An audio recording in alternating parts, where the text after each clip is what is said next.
tá tudo errado. Será que Eduardo tem um projeto de poder pessoal mesmo? Eu tenho que dizer uma coisa a vocês aqui. Eduardo Bolsonaro é uma das pessoas menos interessadas em poder que eu conheço. E eu acho que é por isso que a gente se dá tão bem. Eu acho que é por isso que eu gosto tanto dele. Porque, afinal, os grandes líderes são aqueles que não são apegados ao poder e entendem que há uma missão infinitamente maior do que o cargo que eles ocupam. No caso do Brasil, o que a gente precisa é de um sucessor, não é o espólio político do pai. O que nós precisamos é de um sucessor para esse movimento que se chama de bolsonarismo. E não é porque nós precisamos substituir o presidente Bolsonaro. Mas Bolsonaro tem 70 anos de idade com uma condição de saúde prejudicada.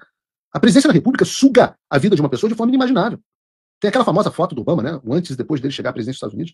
O próprio meu avô sofreu, fez ponte de safena, infartou como presidente. A presidência destruiu a vida do meu avô, a saúde dele. É problema o dia inteiro. É pouco tempo de sono. É sempre. Não o Lula que está encaixaçado o tempo inteiro, mas os outros é sempre uma emergência para resolver, uma mentira da mídia para derrubar. Você não tem um segundo de descanso. Eu não desejo essa vida, eu vi isso dentro de casa. Eu não desejo essa vida a ninguém. Mas o fato é que nós precisamos de um sucessor para o movimento que se chama de bolsonarismo. Mas o que é o bolsonarismo? O que é bolsonarismo? Eu, às vezes, acho que, por mais estranho que isso possa soar a vocês, nem mesmo o Bolsonaro compreende bem o que é o bolsonarismo. Eu explico. O bolsonarismo ele é um movimento que está contido dentro de um movimento maior do Ocidente, chamado Movimento Nacional Populista.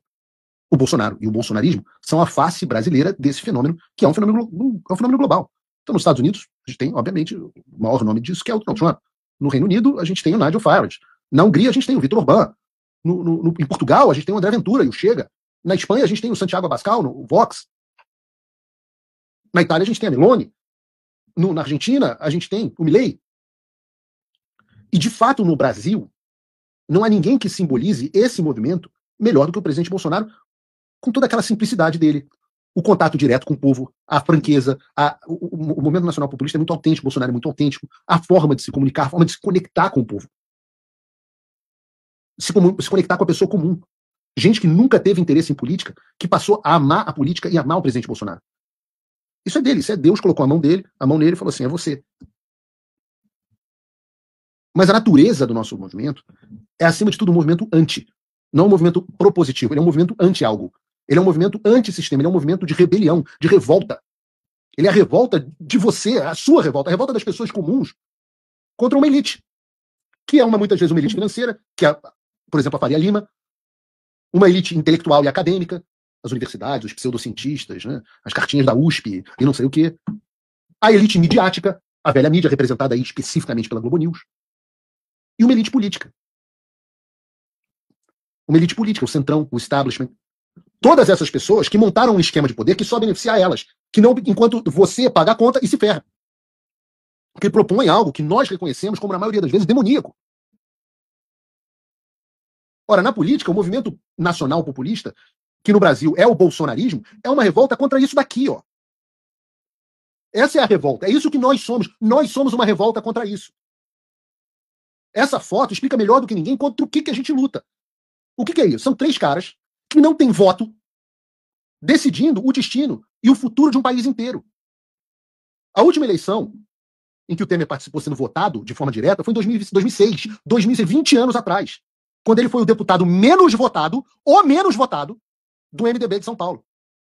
Michel Temer era em 2006, quando alguns de vocês não tinham nem nascido, em 2006, ele foi o deputado menos votado do MDB de São Paulo. O Paulinho da Força, o relator do projeto da anistia, escolhido a dedo por Alexandre de Moraes e Hugo Mota, pelo establishment político, é o quê? É um suplente de deputado. Que só assumiu porque quem foi eleito no lugar dele foi, aliás, cassado pelo TSE. Então, Paulinho da Força não está aí pelo voto popular. Está aí por uma decisão do TSE. E por isso foi eleito a dedo pelo Alexandre de Moraes para relatar o PL da anistia. Aí olha que engraçado, né? Paulinho da Força foi escolhido a dedo por Alexandre de Moraes. Alexandre de Moraes foi escolhido por Michel Temer, que também está na foto. E por fim você tem o Aécio Neves, que é um ex-político em exercício. Depois de inúmeros escândalos e casos de corrupção que teve envolvido. Um cara que saiu de ex-candidato à presidência da República, que pode até ter tido a eleição dele roubada, ex-senador por Minas Gerais, ex-presidente da Câmara dos Deputados, hoje ele mal consegue se eleger deputado federal. E isso aí, essa imagem, é o símbolo do establishment. Pessoas que não têm apoio popular, decidindo as pautas mais importantes do país, com o apoio imenso de quem? Da Globo. Da Faria Lima. O nosso movimento, isso que você chama de bolsonarismo, é um movimento anti esses caras. É só isso. Porque é isso que os caras da Globo querem que volte. Um bando de políticos com projetos pessoais de poder que preferem vender a mãe do que perder o cargo. Agora, alguém precisa carregar essa bandeira eleitoralmente. E eu posso dizer que tem que ser alguém que não tenha essa visão, não tenha esse projeto pessoal. E Eduardo Bolsonaro, meus amigos, é assim. Não tem projeto de poder pessoal. Se tivesse, ele não tinha aceitado a chance de perder o mandato e a eleição para o Senado em São Paulo para vir para os Estados Unidos, viver uma vida de classe média e lutar pela liberdade. Então, a questão sobre Eduardo, a meu ver, é muito simples. Não há outro candidato antissistema que esteja pronto para suceder o Jair Bolsonaro.